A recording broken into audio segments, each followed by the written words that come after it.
Welcome to CMI Tamil channel. நம்ம இப்போ வந்து தேர்ட் சாப்டரில் இருக்கோம். எதில் அப்படின்னா இந்தியன் கான்ட்ராக்ட் ஆக்ட் 10 சாப்டர்ஸ் உங்களுக்கு ஃபஸ்ட்டு வீடியோவில் நான் காமிச்சேன். அதில் நம்ம தேர்ட் சாப்டரில் இருக்கோம். இந்த தேர்ட் சாப்டரில் கிட்டத்தட்ட ஒரு 4 கொஷின்ஸ் இருக்குது. ஸோ ஃபர்ஸ்ட் ரெண்டு கொஷினை நம்ம பார்க்கலாம். நிறைய பார்த்தோம்னா படிக்கிறதுக்கு லா வந்து கஷ்டமாக இருக்குங்கிறதுனால தான் சின்ன சின்ன வீடியோவாக போட்டுட்ருக்கேன். நீங்கள் வந்து ஒன்றை பார்த்துட்டு அடுத்ததை விட்டுட்டு அப்படிலாம் இருக்காதீங்க, கண்டினியூஸாக பார்த்துட்டே இருங்க. 30% நம்ம கான்ட்ராக்ட் ஆக்ட் மட்டும் இருக்குது, அதனால் கொஞ்சம் கேர் எடுத்து கவனிச்சிட்டே இருங்க. லா வந்து நம்ம தனியாக படிக்கிறது ரொம்ப கஷ்டப்படுவோம். அதுக்காகத்தான் உங்களுக்கு கொஞ்சம் கைடன்ஸ் கொடுக்கறதுக்காக தான் நான் வந்து இந்த வீடியோ இப்போ போட ஆரம்பிச்சிருக்கேன். ஸோ கண்டினியூஸாக பார்த்துட்டே இருங்க, ஓகேவா? ஸோ இன்றைக்கி நம்ம பார்க்க போகிறது கன்சிடரேஷன். Very interesting topic. கன்சிடரேஷன்னா நமக்கு தெரியும், சம்திங் இன் ரிட்டன். அதாவது ஒரு ஆக்ட் நடக்குது அப்படின்னா, ப்ராமிசர் வந்து ஒரு பொருளை விற்கிறாரு அப்படின்னா, நான் அதுக்கு ரூபா கொடுக்குறேன்னா that is called consideration, something in return. எனக்காக அவர் ஒன்று செய்கிறாருன்னா பதிலுக்கு நான் என்ன செய்கிறேன் அப்படிங்கிறது தான் கன்சிடரேஷன். ஸோ ஏற்கனவே நம்ம பார்த்தோம், as per the section 25 of Indian contract act an agreement made without consideration is void. Consideration இல்லாமல் பண்ணாங்கன்னா அது void as per section 25 of Indian contract act. அதை ஞாபகம் வச்சுக்கோங்க. Okay, what is consideration? இதை எப்படி டிஃபைன் பண்ணுறது அப்படின்னா, ஏற்கனவே நான் சொல்லியிருக்கேன், ஒவ்வொரு ஆக்ட்லையும் section 2 defines the conceptual definitions, அதாவது சில இம்பார்ட்டண்ட் டேர்ம்ஸை வந்து எக்ஸ்பிளைன் பண்ணியிருப்பாங்க. ஸோ அதுலேயே நம்ம ஏற்கனவே கன்சிடரேஷன்னா என்னன்னு மீனிங் பார்த்துட்டு தான் வந்தோம். when at the desire of the promiser, ரொம்ப முக்கியம், desire of the promiser, ப்ராமிசர் என்ன விரும்புகிறாரோ அது. இப்போ ஃபார் எக்ஸாம்பிள், அவர் ஒரு 10,000 rupees ஒருத்தருள்ள பொருளை கொடுக்குறாரு அப்படின்னா, நம்ம வந்து கன்சிடரேஷன் 10,000 கொடுக்கணும். நான் 1000 ரூபாய் கொடுத்து வாங்கினேன், அவர் விரும்புகிறது 10,000 ரூபாய், பட் நான் 1000 கொடுத்து வாங்கினேன் அப்படின்னா அது கிடையாது. ஸோ அவரோட விருப்பம், அவர் ஒத்துக்கணும். அவர் வந்து ஒத்துக்கிட்டார் இப்போ 1000க்கு அப்படின்னா பிரச்சனை இல்லை. ஏன்னா என்ன நம்ம படிப்போம்னா, inadequate considerations will also be acceptable. 10,000 ரூபா பொருளுக்கு நான் 1000 ரூபா கொடுத்தாலும் acceptable, but at the desire of the promisor, ப்ராமிசரோட விருப்பத்தோட. So when at the desire of the promisor the promisee has done or abstained from doing, அவர் முடிச்சிட்டாருன்னா வேலையை, அல்லது என்ன கொடுத்துருக்காங்க, does or abstains from doing, இல்லை பண்ணிகிட்டு இருக்காரு, அந்த வேலையை பண்ணிகிட்டு இருக்காரு, இல்லை பண்ணாமல் இருக்காரு.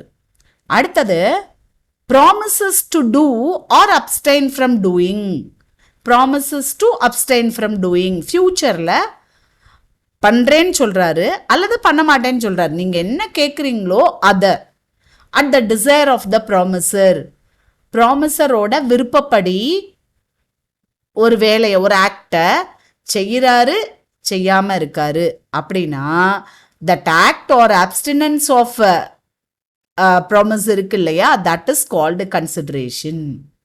அதுதான் கன்சிடரேஷன். நான் என்ன விரும்பினோ, ப்ராமிசர் என்ன விரும்புகிறாரோ அதை செய்கிறது அல்லது செய்யாமல் இருக்கு. செய்கிறது மீன்ஸ் என்னது, எனக்கு 10,000 ரூபாய் கொடுன்னு நான் கேட்டேன், that is the desire of the promisor for his product. That is why அந்த 10,000 கொடுக்கறது கன்சிடரேஷன். இல்லை நான் என்ன சொல்கிறேன், நீ என் கடைக்கு எய்த்து நீ கடை போடாத, நான் இப்போ தான் கடை ஆரம்பிச்சிருக்கேன், என் கடை நல்லா ஓடிக்கிட்டு இருக்கு, நீ எய்த்து கடை போடாத அப்படின்னு, அதுக்கு நான் அது கொடுக்குறேன் அப்படின்னா ஓகே, அவன் கடை போடாமல் இருக்கேன்ல, தட் இஸ் கன்சிடரேஷன். புரிஞ்சிருச்சா? So doing or abstained from doing, அது வந்து நம்ம மறக்கக்கூடாது, ஓகேவா? ஸோ இப்போ நம்ம லீகல் ரூல்ஸுக்கு போகலாம். Consideration must move at the desire of the promisor. First point, அந்த லீகல் ரூல்லையே ஃபர்ஸ்ட் பாயிண்ட் என்ன சொல்கிறாங்க, at the desire of the promisor, ப்ராமிசரோட விருப்பப்படி இருக்கணும் கன்சிடரேஷன், அதுதான் ரொம்ப முக்கியம். அடுத்து, it may move from the promisee or any other person. இப்போது நான் ப்ராமிஸ் பண்ணியிருக்கேன், இவ்வளோ ரூபாய்க்கு நான் அந்த பொருளை வாங்கிக்கிறேன்னு ஒருத்தவங்ககிட்ட பீட்டை ப்ராமிஸ் பண்ணிட்டேன். நல்லா கவனிக்கணும், பீட்டை ப்ராமிஸ் பண்ணிட்டேன், நான் இவ்வளோ ரூபா கொடுக்குறேன்னு. நான் கொடுக்கலாம், இல்லை எங்கள் அப்பா கொடுக்கலாம், இல்லை என் ஹஸ்பண்ட் கொடுக்கலாம், என் பையன் கொடுக்கலாம், யாருனாலும் கொடுக்கலாம்.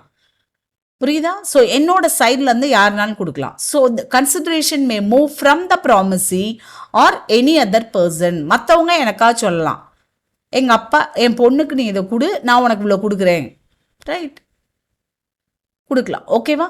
பட் நல்லா கவனிங்க, consideration may be furnished even by a stranger under Indian law. Indian லால மட்டும்தான் அக்செப்ட் பண்ணுறாங்க ஸ்ட்ரேஞ்சர் வந்து கன்சிடரேஷன் கொடுக்குறத. பட் இங்கிலீஷ் லால consideration must move only from the promisee and from no one else.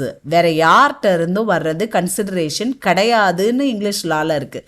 Even though we adapt, நம்ம adapt பண்ணல, English லாவை base பண்ணி Indian லா வந்தது. ஸோ அந்த பேஸ் பண்ணி வந்ததில் நம்ம நிறைய ப்ரொவிஷன்ஸ் நம்ம இதுக்கு மாற்றிருக்கோம். ஸோ நம்ம என்ன செய்கிறோம், கன்சிடரேஷன் அருணா கொடுத்தா என்ன, அருணாவோட அப்பாவோ ஹஸ்பண்டோ கொடுத்தா என்ன, எப்படியோ ரூபா நமக்கு வருதுல்ல அப்படின்னு நினைக்கிறது இந்தியன் லா. பட் இங்கிலீஷ் லாவில் நான் கான்ட்ராக்ட் போட்டது அருணா கூட. So Aruna must give consideration to me அப்படின்னு சொல்கிறாங்க. புரிஞ்சிச்சா? Then consideration must be something of value. ஏதோ ஒரு வேல்யூ இருக்கணும், but need not be ஆடிக்குவேட்.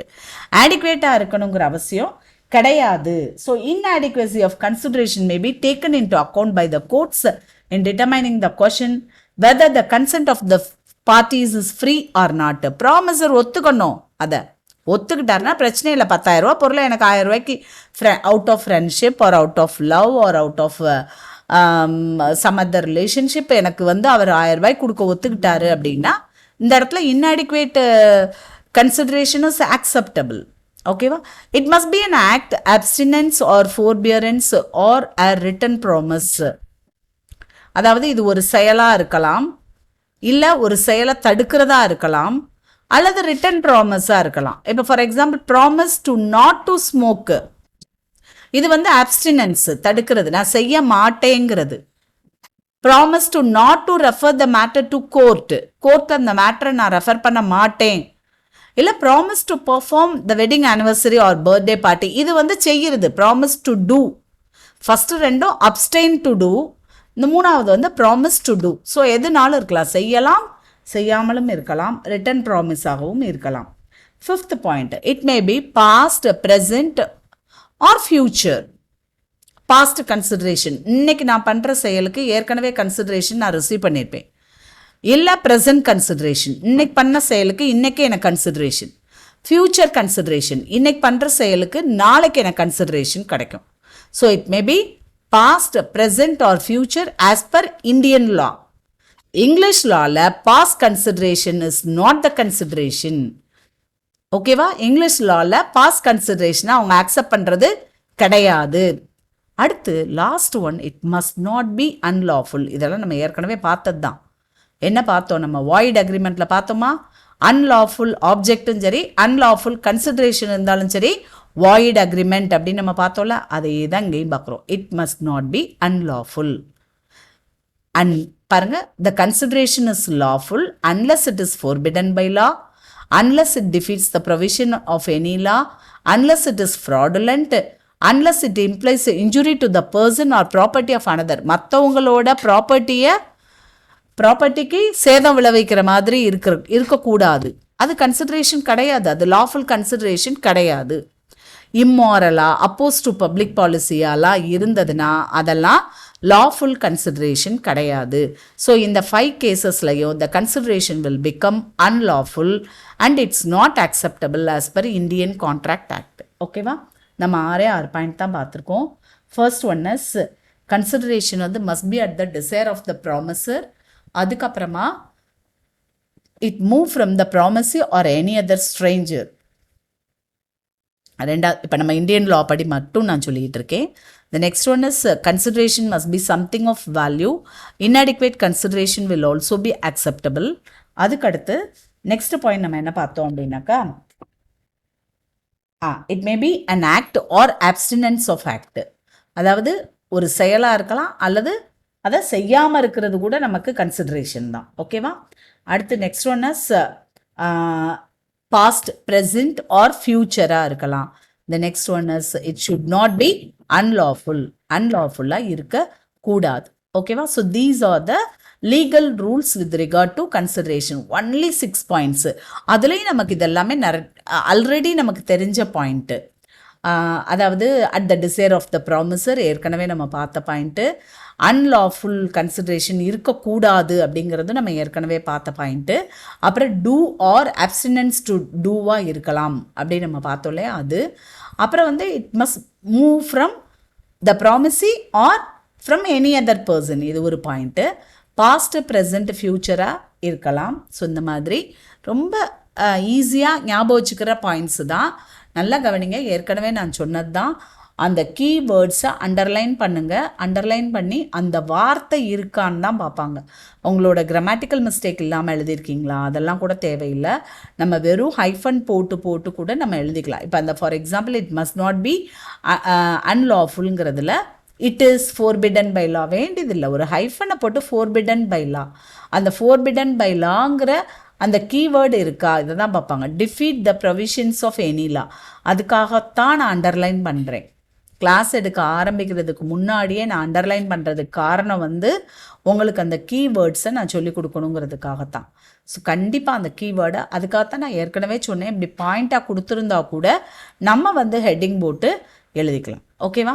Okay, the next one is types of consideration. Consideration may be past consideration, present consideration or future consideration. Past consideration means before making the agreement. Agreement make பண்ண முன்னாடியே consideration கிடைச்சிருக்கும். Then present consideration, it is otherwise called as executed consideration. இப்போ பண்ண செயலுக்கு உடனே இம்மீடியட்டாக consideration கிடச்சிரும். Executed முடிஞ்சிருச்சு. அடுத்து வந்து future consideration is otherwise called as executory. ஓகேவா? இப்போ இந்த கன்சிடரேஷனுக்கு அழகாக ஒரு டயக்ராம் காமிச்சிருக்காங்க, அதை நீங்கள் கண்டிப்பாக பார்த்தே ஆகணும். ஒரு சைடு கன்சிடரேஷன் காமிச்சிருக்காங்க, இன்னொரு சைடு வந்து நமக்கு பர்ஃபார்மன்ஸு. நல்லா கவனிங்க. Past performance,